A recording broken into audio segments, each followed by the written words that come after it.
BNP chairperson ও সাবেক প্রধানমন্ত্রী বেগম খালেদা জিয়াকে অতি গুরুত্বপূর্ণ ব্যক্তি ঘোষণা করেছে সরকার।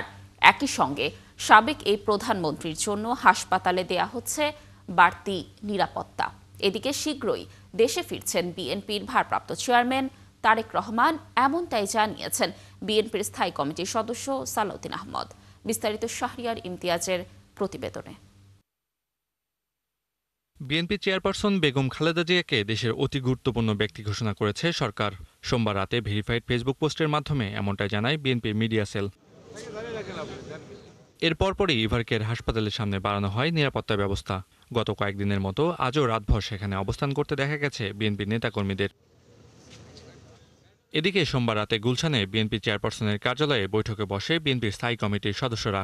বৈঠক শেষে সাংবাদিকদের সাথে কথা বলেন বিএনপির স্থায়ী কমিটির সদস্য সালাউদ্দিন আহমেদ।